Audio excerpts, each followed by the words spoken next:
Okay. On January 8th, 1999, Thomas Campbell flew into Salt Lake City from Texas, bringing with him what appeared to be a metal short sword. This item was claimed to be pre-Columbian and to have been found in West Texas. It was further claimed that the sword had been found by an arrowhead collector while he was looking for projectile points. The story goes, as it was relayed to me, something like this. An arrowhead collector had been digging for Clovis points, very similar to the ones that you're seeing here. These items here, they're very popular on eBay and other places by collectors. So he was digging for these Clovis points, which are stone spear points used by the Paleo-Indian culture dating to approximately 10,000 plus BC. While digging with a cat, a small bulldozer, as many of you might know what I'm talking about, he came across the sword at a depth of approximately 6 feet. From that point, the sword was given by the collector to a friend, who in turn, knowing Mr. Campbell, notified him of the find. Campbell contacted FARMS, for those of you who don't know what FARMS is, the Foundation for Ancient Research and Mormon Studies, who in turn contacted Dr. Stephen Jones to have some tests done on it and have it further examined. The metal sword of supposed pre-Columbian origin was presented by Campbell and Brent Hall of FARMS on the afternoon of January 8th to Dr. Jones of the BYU Physics and Astronomy Department, and also Dr. John Clark of the BYU Anthropology Department. He's an archaeologist whose emphasis is in Mesoamerican archaeology, for examination and testing. After initial examination of the sword, which consisted primarily of a visual examination, as seen in this slide here, many of you will probably recognize Dr. Jones here, the belly, and is Dr. Clark, and they're examining the artifact in that slide. Dr. Clark suggested bringing in Dr. David Johnson of BYU Anthropology Department also to examine it. This suggestion was made because Dr. Johnson's Old World Middle East background, for those who might know him, he works in Petra primarily. Dr. Clark felt that the sword had a distinctive Old World look to it. A phone call was made by Hall to Dr. Johnson, who agreed to come over and visually examine the sword. Photos were taken of the sword by myself as the documentation process began. After the photos were taken, a very small fleck of metal was removed from the hilt by David Tingey, who ran the XRF lab for BYU at the time. And does he still run the XRF lab? Yes. David Tingey, for the purpose of subjecting it to XRF examination. I'm just going to stop here. I'm going to be mentioning in my paper these terms XRF and PIXI, and for those of you who don't understand those terms or exactly what types of tests those are, I could get into it, but that's a whole different paper.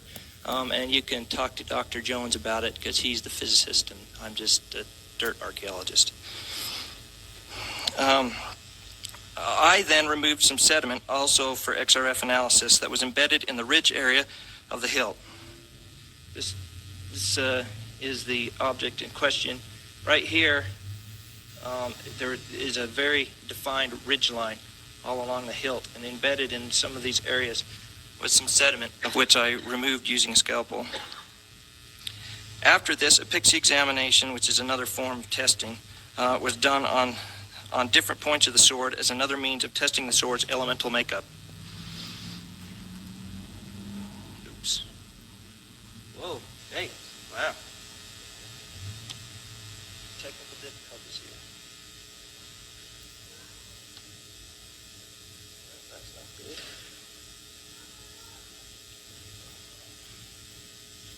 You'll bear with me just a second. I apologize for this. I think I'm going to switch over. I'm going to actually start right there. Okay, I think I'm going to. My mouse might be freaking out on me. Okay. The sword and the story behind it presents several dilemmas for one to consider, 6 of which I will briefly point out.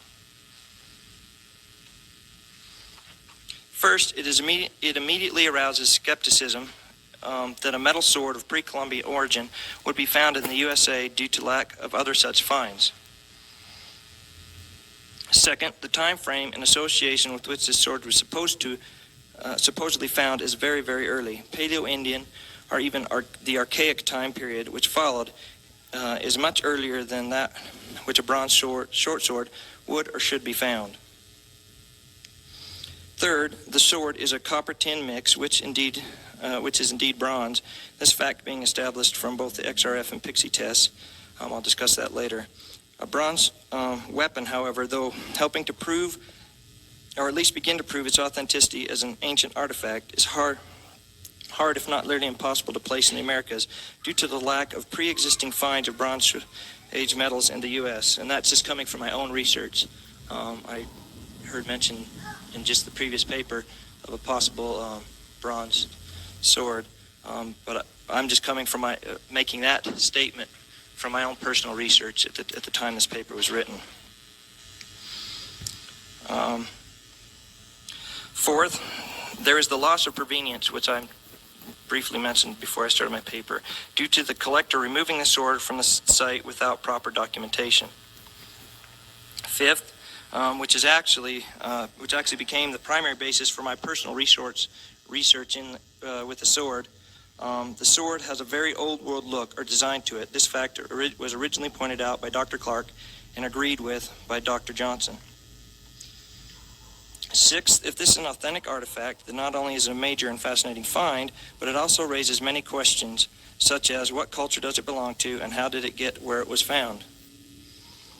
So here's my research summary to date, and I just want to make a note that I personally haven't done much in the area of the bronze sword, and that'll become more evident as I continue on in my paper, than that research which I did in the spring of 1999.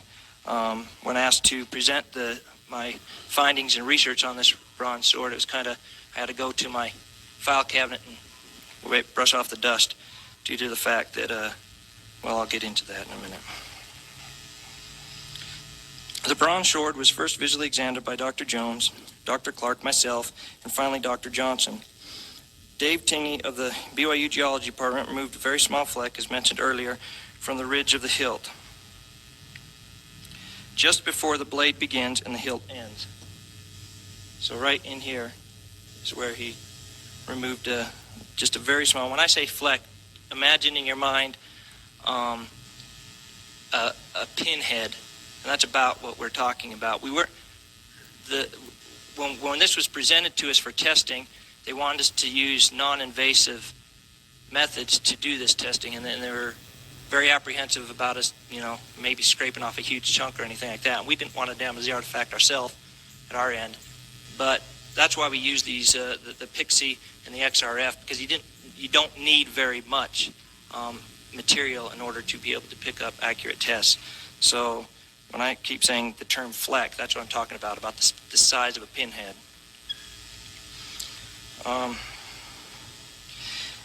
Let's see.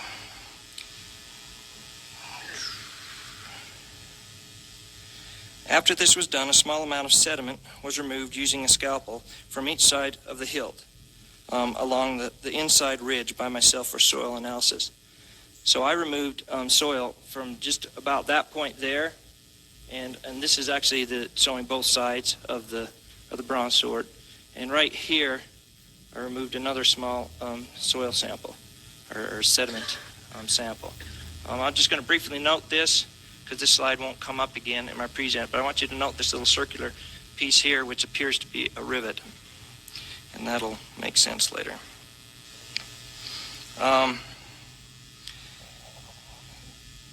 The metal fleck and sediment samples were examined by XRF to determine some of the trace elements. The sword turned out to be mostly copper and some tin, with the sediments being mostly silicone, which you would expect. Some copper leaching into the sediments was also observed to have taken place. This indicates the soil has been embedded in the hilt for some time, so I felt rather confident that the soil that we removed wasn't something that, if someone's trying to fake you out, they just slap some dirt on it to make it look dirty.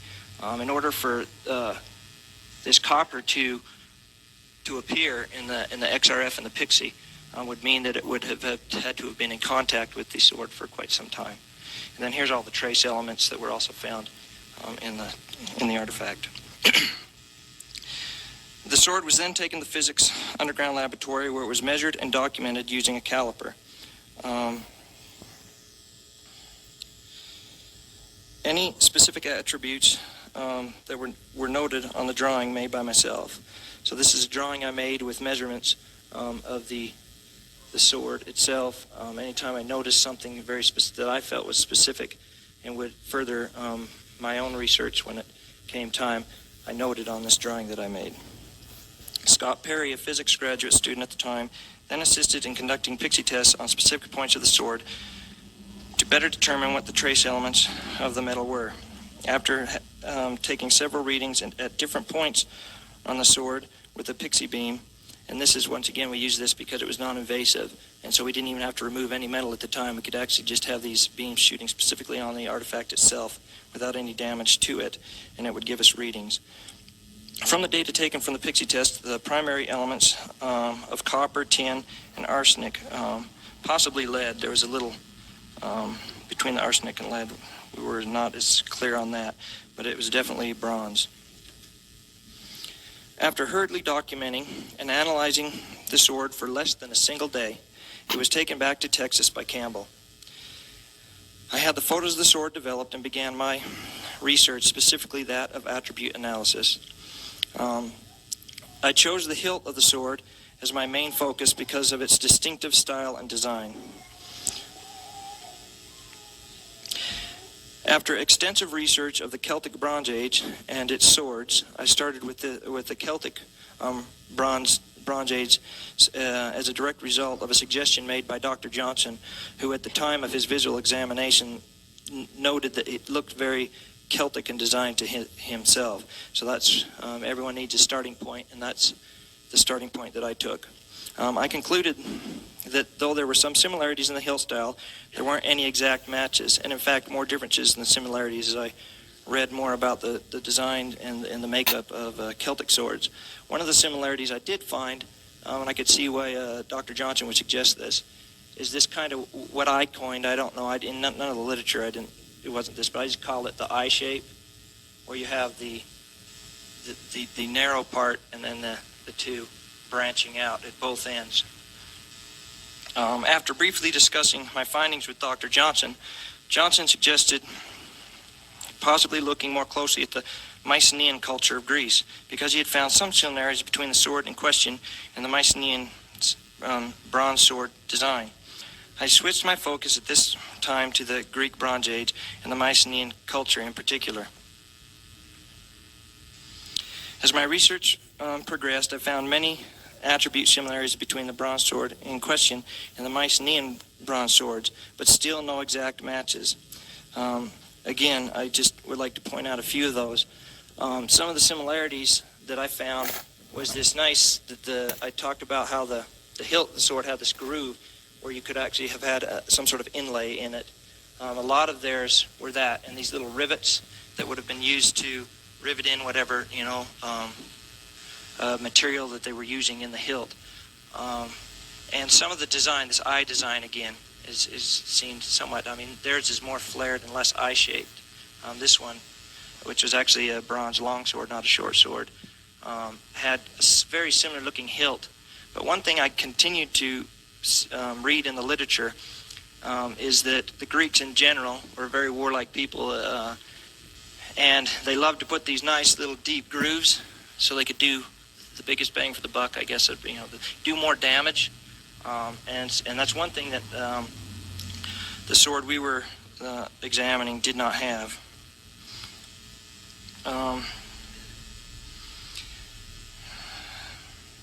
Though the hilt was similar, the blade of the Mycenaean swords usually contained distinctive grooves which were not present on the Texas bronze sword. Then on February 26, 1999, while researching an old Mycenaean shipwreck found in the Mediterranean and excavated by Texas A&M, I came across several photos and a description of the bronze short sword recovered from that ship that sounded and looked very familiar.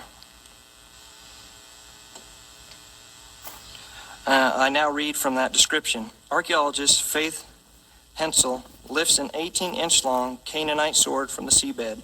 The sword was cast in one piece. Its handle is inlaid with African blackwood and ivory and has been preserved by a thick mantle of marine incrustation. That's the description from this picture here. And this is the sword here, and this is once it's been cleaned. This is from a different publication, but the same sword. This Canaanite sword, which had been recovered from the Mycenaean shipwreck, looked remarkably similar in attribute to the sword from Texas.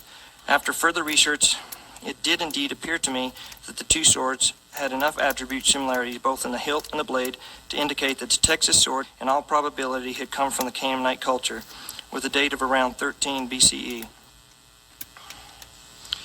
Okay, I would just like to talk, just briefly, a few of these attributes that I find to be why I would be willing to make the claim that this is most likely a Canaanite short sword. We're going to start with the one that came off the Mycenaean shipwreck. First, as I noted, the sword is cast in one piece. This is just one solid piece here. You have the distinction between the hilt and the blade, but it is actually just one solid piece. It measures 18 inches long from end to end. Has a shallow central ridge on the blade, so you see that this blade actually on both sides would bow to make a slight little upper ridge line at the center on the blade. The handle is inlaid with African blackwood and ivory, so here it's less pronounced, those ridges I was talking about earlier with the Texas sword, because you actually still have embedded into this hilt the blackwood and the ivory. Now let's look at the Texas sword. The sword is cast in one piece. It's easier to see here because we don't have any of the inlay in the hilt, but this is just one solid piece. It measures 15 inches long, so it's a little bit shorter, but similar enough when you're talking about swords. Still enough to do damage. It has the distinctive shallow ridge again when in design within the blade itself on both sides, that forming that shallow central ridge. The handle has deep ridges and remnants of rivets. I chose this one, this side of the of this short sword rather than the other side, because it was more, it was just directionally would fit better dramatically when I did went from one sword to the other. But that's why I wanted to point out in that earlier slide, there is evidence of the rivet still embedded in this, in the hilt there. So which would, with these ridge lines and the rivets, would indicate that there was definitely, something had been embedded in it, whether blackwood, ivory, or something else that had long since perished. So here's the two side by side. And initial examination is performed on the sword do seem to indicate that it is an authentic artifact, and that much I'd be willing to maybe stake my own, even though I'm new in the profession, my short career, on that. I would argue that yes, we're definitely looking at an authentic artifact. All of the scientific tests that were done on it and stuff. This isn't someone that just went out back, knew a little bit about metal making and produced this based on the elements and trace elements within the sword itself. It's a very the way the detail that was made, that it was cast in one piece rather than a lot of people and blade and sword makers today often will cast the hilt separate from the blade. That didn't seem to be so. Relative dating as well, based on attribute analysis, support this conclusion. Its origin, whether truly from Texas or not, is another matter. And my wife always tells me, and I am the eternal skeptic, so I take it takes a lot for me to be convinced that it actually came from where it came from, just like I guess and all the other professionals in my field. I believe that many more tests and further examination, including a possible x-ray of the sword, particularly the hilt, and that was something that Dr. Jones had wanted to do at the time, and because it was taken away from us so quickly, we were not able to manage. But we did want to get x-rays of that hilt, look more specifically if we could pick up those rivets. Side appear to have been eroded pretty flat. On the other side, it was, you could see one or two of those more distinctively, but with an x-ray we might be able to even pick them up better. need to be done. A closer look at the geographic location in which the sword was alleged also needs to be done. Primarily, a comparison of the sediments in Texas from the hole in which the sword was claimed to have been found and the sediments taken from the sword hilt itself. We actually have the fingerprints taken from the soil, like I said, and I feel rather confident that that soil was in contact with that sword for quite some time based on the presence of the copper in it. And I feel that if we were to go back to where the sword was claimed to have come from and get a soil sample and look at its basal elements and trace elements, if they were totally opposite or didn't have the elements, that this was a fake, that the sword didn't come from there. If they do have the same trace elements, it'd be a little harder to argue because some soils have bigger markers than others. But I think to at least give it a try, which hasn't been done. That was a suggestion I made when I presented this paper back in '99 at a BYU conference.